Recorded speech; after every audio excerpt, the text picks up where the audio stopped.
അസ്സലാമലൈക്കും വറഹമത്തുള്ളാഹി. ഇന്ന് ഞാൻ തയ്യാറാക്കാൻ പോണത് ഒരു ഓട്സ് ദോശയാണ് കേട്ടോ. എല്ലാവർക്കും ഇഷ്ടപ്പെടുന്ന രൂപത്തിലാണ് തയ്യാറാക്കിയിരിക്കുന്നത്. എല്ലാവർക്കും ഇഷ്ടപ്പെടും. വെറുതെ നമുക്ക് കഴിക്കാനും വൈകിട്ടൊക്കെ ചായക്കൊക്കെ കഴിക്കാൻ പറ്റിയതാണ്. വെയിറ്റ് ലോസ് ചെയ്യുന്ന ആളുകൾക്കാണെങ്കിൽ ഇത് വളരെ ഉപകാരമായിരിക്കും. കാരണം എന്താണെന്ന് വെച്ചാൽ ഇങ്ങനെ ഉണ്ടാക്കി കഴിഞ്ഞാൽ നമുക്ക് വെറുതെ കഴിക്കാനും അതുപോലെ തന്നെ ഇപ്പോൾ കട്ടൻ ചായയോ അങ്ങനെയൊക്കെ കൂട്ടി കഴിക്കാൻ വെയിറ്റ് ലോസ് ചെയ്യുന്ന ആൾക്കാർക്കാണ് ഏറ്റവും ഇത് പ്രയോജനം ഉണ്ടാവുക. കാരണം എന്താണെന്ന് വെച്ചാൽ വിശപ്പുണ്ടാവില്ല. ഒരുപാട് നമ്മൾ കറികളൊന്നും കൂട്ടി കഴിക്കേണ്ട ആവശ്യമൊന്നുമില്ല ഇങ്ങനെ ഉണ്ടാക്കുകയാണെങ്കിൽ ഇവർക്ക്. അപ്പോൾ കറിയൊക്കെ കൂട്ടുന്തോറും നമുക്ക് ശരീരത്തിലേക്ക് കൊഴുപ്പും എല്ലാം ആഡാവും. അപ്പോൾ അതുകൊണ്ട് കറിയില്ലാതെ നമുക്കൊരു ഗ്രീൻ ടീയുടെ കൂടെയൊക്കെ കഴിക്കാൻ പറ്റും. വൈകിട്ടാണെങ്കിൽ 2 കഴിക്കുകയാണെങ്കിൽ നമുക്ക് രാത്രിത്തേക്ക് വലിയ വിശപ്പൊന്നും കാണത്തില്ല. എന്നിട്ട് വൈകിട്ട് രാത്രി നമുക്ക് ഈ ഓട്സ് കൊണ്ട് ഉപ്പുമാവ്, ബിരിയാണി എന്ത് വേണമെങ്കിലും തയ്യാറാക്കാം. അതിന് ഞാൻ റോൾഡ് ഓട്സ് ആണ് കേട്ടോ ഞാൻ എടുത്തേക്കണത്. അത് നല്ലോണം കഴുകിയിട്ട് അതിന് മുകളിലൊരു കറയുണ്ടാവും, അത് കഴുകി കളയണം. 2-3 പ്രാവശ്യം തിരുമ്മി കഴുകരുത്. അപ്പോൾ അത് പാല് പോലത്തെ ഒരു സാധനം, അതിൻ്റെ വൈറ്റമിനൊക്കെ പോകും. അത് ഫൈബർ കണ്ടൻറ്റുള്ള സാധനമാണല്ലോ.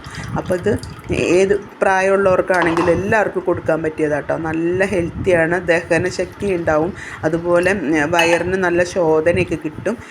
എല്ലാത്തിനും നല്ലൊരു സാധനമാണ് ഈ ഓട്സ് എന്ന് പറയുന്നത്. അപ്പോൾ ഈ ഓട്സ് കൊണ്ട് എന്തെല്ലാം വിഭവങ്ങൾ ഉണ്ടാക്കാം, അതൊക്കെ സെർച്ച് ചെയ്ത് പല സൈസ് വിഭവങ്ങൾ ഉണ്ടാക്കാം. അതൊക്കെ ഉണ്ടാക്കി നോക്കുകയാണെങ്കിൽ നമുക്ക് നല്ല ഹെൽത്തി ആയിട്ടുള്ള ഫുഡ് കഴിക്കാം. അപ്പോൾ അതിനു വേണ്ടി ഞാൻ ഒരു അരപ്പിടിയോളം തേങ്ങ ചിരണ്ടിയതല്ല കേട്ടോ, ഞാൻ കൊത്തി അരിഞ്ഞിട്ടേക്കാണ് അത്. പിന്നെ ആ റോൾഡ് ഓട്സ് 1 കപ്പ്, അത് 10 മിനിറ്റ് ഞാൻ വെള്ളത്തിലിട്ട് വെച്ചിട്ടോ. 10 മിനിറ്റ് വെള്ളത്തിലിട്ട് വെച്ചതിന് ശേഷമാണ് ഞാനത് അരക്കാനെടുത്തേക്കണം. ഒന്ന് കുതിരണം കേട്ടോ. കുതിർന്ന് കഴിഞ്ഞാൽ നമുക്ക് നല്ലോണം അരഞ്ഞു കിട്ടും. അതിൻ്റെ കൂടെ 2 ടീസ്പൂണ് റവ ചേർത്തിട്ടുണ്ട്. എന്തിനാണെന്നല്ലോ നല്ല ക്രിസ്പ്നെസ് കിട്ടാൻ വേണ്ടിയിട്ടാണ്. അപ്പോൾ നമുക്ക് കനം കുറച്ചുണ്ടാക്കുകയാണെങ്കിൽ ഈ സാധനം ഒന്നും ഇടണ്ട കേട്ടോ. കനം ഇല്ലാതെ എനിക്ക് കുട്ടിദോശ പോലെ ഉണ്ടാക്കി തിന്നാൻ ഇഷ്ടം. അതുകൊണ്ടാണ് ഞാൻ ഇതെല്ലാം ചേർത്തിട്ട് അത് കറിയൊന്നും ഇല്ലാതെ കഴിക്കാനായിട്ടാണ് ഞാൻ എടുത്തേക്കണം. അപ്പോൾ ഇന്ന് രാവിലത്തെ എൻ്റെ ഫുഡാണ് 3 ദോശ, 1 ഗ്ലാസ് ഗ്രീൻ ടീ ആണ് കേട്ടോ ഞാൻ ഇന്ന് കുടിച്ചേക്കണത്.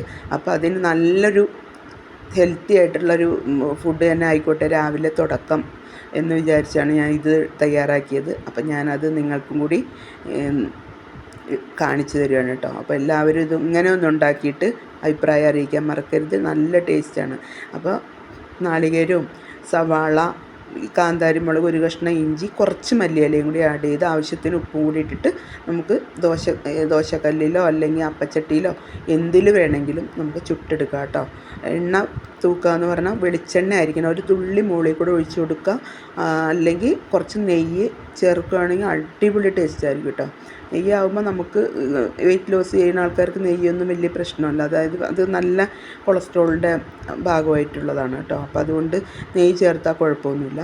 ഞാനിപ്പോൾ വെളിച്ചെണ്ണയാണ് ചേർത്തേക്കണത്. വെളിച്ചെണ്ണ കുറച്ച് മുകളിൽ കൂടെ ഒഴിച്ചിട്ട് ഒന്ന് മൊരിയിച്ചെടുത്താൽ നമ്മുടെ അടിപൊളി റാഗി ഓട്സ് ദോശ തയ്യാറായിട്ടോ. രാവിലെ തന്നെ കഴിക്കാൻ പറ്റിയൊരു നല്ലൊരു വിഭവമാണ്. അത് നമുക്കിപ്പോൾ വേണമെങ്കിൽ വൈകിട്ട് വെറുതെ ചായക്കോ അതിനൊക്കെ വെറുതെ ഒന്ന് നല്ലോണം മൊരിയിച്ചെടുത്ത് കഴിഞ്ഞാൽ നമുക്ക് കടിച്ച് കഴിക്കാനൊക്കെ നല്ലതാണ്. കറികളൊന്നും വേണ്ട. ഇങ്ങനെയുള്ള ഇതൊക്കെ ഇട്ട് കഴിഞ്ഞാൽ. കാന്താരിമുളക് കേട്ടോ ഞാൻ ഇട്ടേക്കണേ. പച്ചമുളക് ഉള്ളവർക്ക് പച്ചമുളകാണ് ഇടണമെന്ന് ഇഷ്ടമെന്ന് വെച്ചാൽ പച്ചമുളക് അരിഞ്ഞിടാം കേട്ടോ. ഞാൻ എന്തിലും കാന്താരിമുളക് ചേർക്കണം എന്താണെന്ന് വെച്ചാൽ കൊളസ്ട്രോൾ കുറയും. അതുകൊണ്ടാണ് അത് ചേർക്കണം. അപ്പോൾ നിങ്ങളും നിങ്ങൾക്ക് ഇഷ്ടം പോലെ ചേർക്കാം കേട്ടോ.